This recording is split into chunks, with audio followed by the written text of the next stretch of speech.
मसीह संदेश सुनने वाले सभी मेरे प्रिय भाई बहनों को यीशु नमस्कार। मसीह संदेश में आज हम दूसरा राजाओं की पुस्तक उसका 11 अध्याय 1 से 2 पद को देखेंगे कि परमेश्वर का वचन हमसे क्या कहते हैं। दूसरा राजाओं की पुस्तक उसका 11 अध्याय 1 से 2 पद। जब अहज्याह की माता अतलिया ने देखा कि उसका पुत्र मर गया, तब उसने पूरे राजवंश को नाश कर डाला। परंतु यहोशेबा जो राजा योराम की बेटी और अहज्याह की बहन थी, उसने अहज्याह के पुत्र योआस को घात होने वाले राजकुमारों के बीच में से चुराकर धाई समेत बिछौने रखने की कोठरी में छिपा दिया और उन्होंने उसे अतलिया से ऐसा छिपा रखा कि वह मारा ना गया। मेरे प्रियो, आज के वचन में हम यहूदा की रानी अतलिया के बारे में सुनेंगे, क्योंकि रानी अतलिया के जीवन के बारे में हर विश्वासियों को जानना चाहिए। उसकी दुष्टता, उसकी कपट के बारे में जानना चाहिए और कैसे परमेश्वर ने उसे दंड दिया और यहूदा के राजकुमार योआस को परमेश्वर ने बचाया। मेरे प्रियो, रानी अतलिया की कपट और दुष्टता की आत्मा आज भी हमारे बीच में काम कर रही है, जिसके कारण कई विश्वासियों का जीवन और परिवार नाश होते जा रहे हैं। मेरे प्रियो, रानी अतलिया एक दुष्ट रानी थी और यहूदा के राजा यहोराम की पत्नी थी और यहूदा का राजा अहज्याह की माता थी। दूसरा राजाओं उसका 8 अध्याय 25 से 26 पद। अहाब के पुत्र इजराइल के राजा योराम के 12वें वर्ष में यहूदा के राजा योराम का पुत्र अहज्याह राज करने लगा। जब अहज्याह राजा बना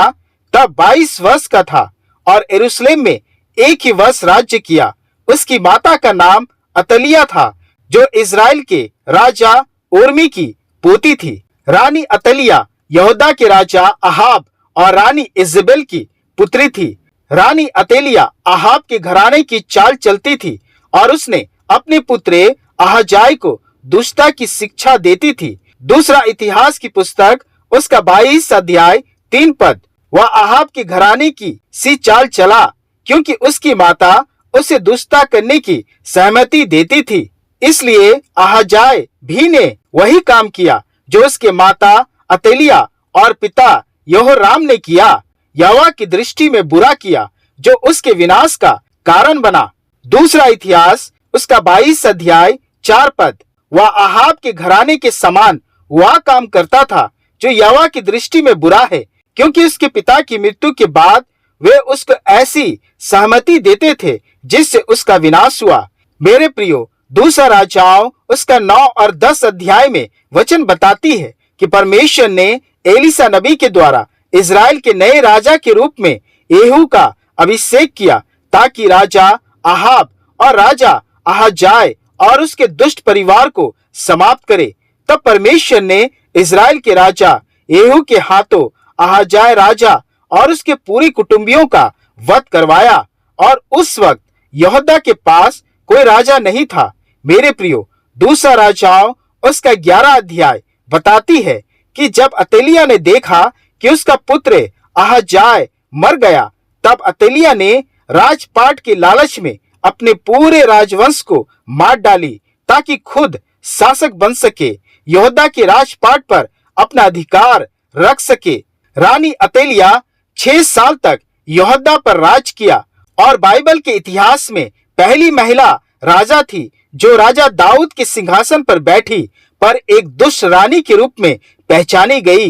मेरे प्रियो, रानी अतलिया की राजपाट का लालच, अधिकार और बड़ा बनने की चाहत की दुष्टता आज मसीह विश्वासियों के जीवन में, परिवारों में, कलीसियाओं में भी बहुत देखने मिलता है।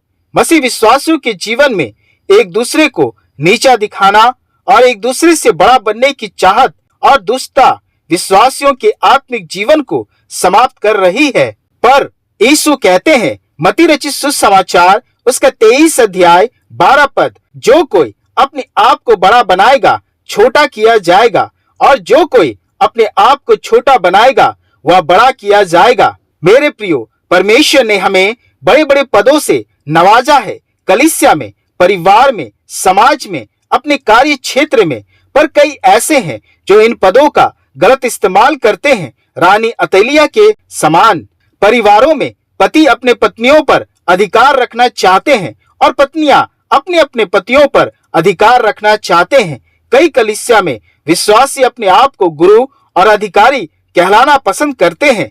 जैसे रानी अतेलिया की चाहत थी, वैसे आज भी कहीं न कहीं रानी अतेलिया की चाहत और आत्मा हमारे अंदर भी मौजूद है कि हम सेवक या दास नहीं बल्कि गुरु होना चाहते हैं। पर यीशु कहते हैं, मत्ती रचित सुसमाचार उसका 20 अध्याय 26 और 27 पद, परंतु तुम में ऐसा नहीं होगा, परंतु जो कोई तुम में बड़ा होना चाहे वह तुम्हारा सेवक बने, और जो तुम में प्रधान होना चाहे वह तुम्हारा दास बने। मेरे प्रियो, पवित्र शास्त्र बाइबल आगे बताती है कि रानी अतलिया को लगा कि उसने पूरे राजवंश को नाश कर दिया और सारे राजकुमार मारे गए हैं और अब वह अकेले बच गई। अब सब कुछ उसका है। लेकिन परमेश्वर की योजना कुछ और ही थी। परमेश्वर की दया के कारण और योसेबा के साहस के कारण अहजाय का एक पुत्र योआस बच गया। यहोशेबा जो राजा योराम की बेटी और अहजाय राजा की बहन थी, अपनी माता अतेलिया की नजरों से बचाकर अपने भाई के पुत्र योआस को छिपा दी ताकि वह मारा ना जाए। और वचन बताती है, यहोशेबा ने अपने पति यहोयादा जो एक याजक था, दोनों ने मिलकर योआस को यहोवा के भवन में 6 वर्ष तक छिपा रखा। दूसरा राजाओं उसका 11 अध्याय 3 पद, वह उसके पास यहोवा के भवन में 6 वर्ष छिपा रहा और अतेलिया देश पर राज्य करती रही। मेरे प्रियो, यह कितना अद्भुत बात थी कि यहोवा ने योआस को यहूदा का राजा होने के लिए बचा रखा। मेरे प्रियो, स्मरण रखे कि हम यहोवा के प्रति कितना भी बुरा हो जाए, परमेश्वर अपने लोगों की भलाई करना नहीं छोड़ता। और वचन आगे बताती है कि परमेश्वर के भवन में राजकुमार योआस बढ़ने लगा और उसका लालन पोषण याजक यहोयादा और उसकी पत्नी यहोशेबा यहोवा के भवन में ही करने लगे।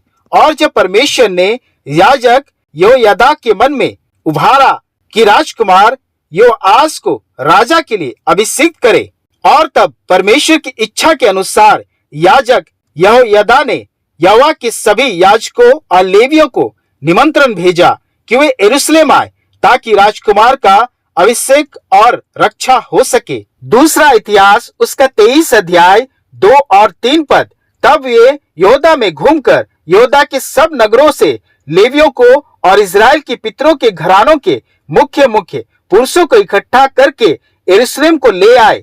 और उस सारी मंडली ने परमेश्वर के भवन में राजा के साथ वाचा बांधी। और यहोयादा ने उससे कहा, सुनो, यह राजकुमार राज्य करेगा जैसा कि यहोवा ने दाऊद के वंश के विषय में कहा है। और तब याजक यहोयादा ने यहोवा के भवन में ही राजकुमार योआस को अभिषिक्त किया। दूसरा इतिहास उसका 23 अध्याय 11 पद, तब उन्होंने राजकुमार को बाहर लाया, उसके सिर पर मुकुट रखा और साक्षी पत्र देकर उसे राजा बनाया। और यहोयादा और उसके पुत्रों ने उसका अभिषेक किया और लोग बोल उठे, राजा जीवित रहे। उस समय राजकुमार योआस की उम्र 7 वर्ष था।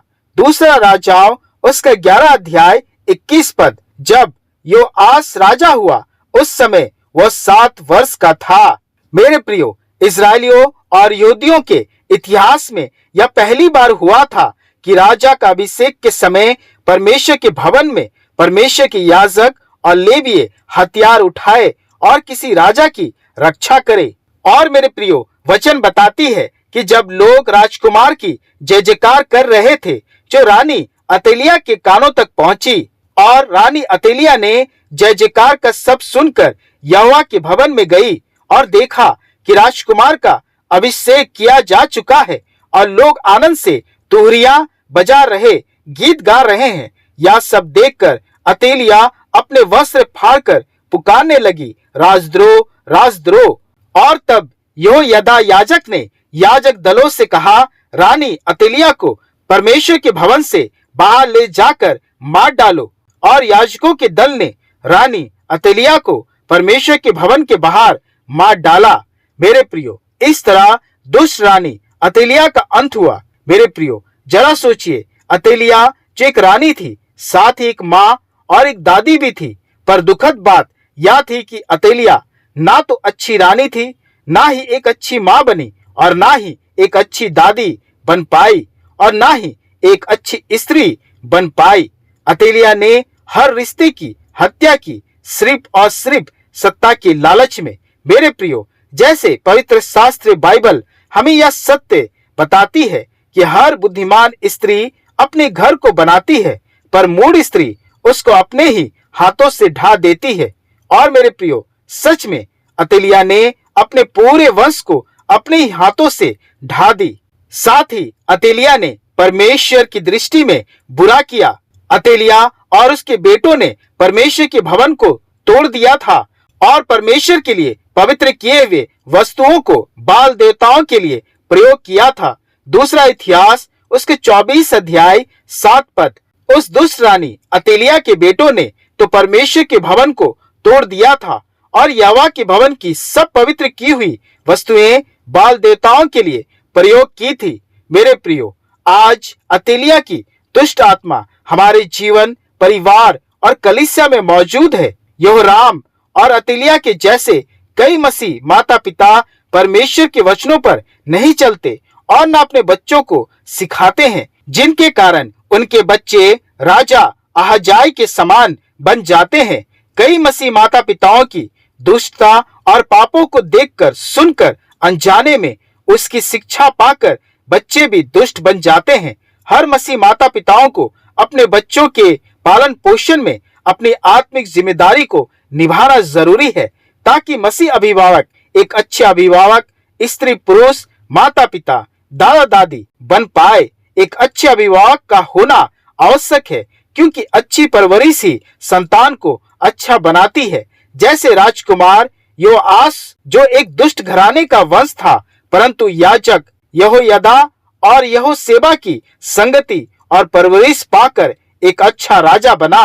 मेरे प्रियो, परमेश्वर का वचन हमें कई बातों को सिखाती है कि हमें अपने पदों का गलत इस्तेमाल नहीं करना चाहिए। हमें एक दूसरे से प्रेम करना चाहिए। माता पिता को एक अच्छी परवरिश अपने बच्चों को देना चाहिए। एक मसीह स्त्री घर को बना भी सकती है और नाश भी कर सकती है। इसलिए एक मसीह स्त्री में परमेश्वर का भय होना चाहिए।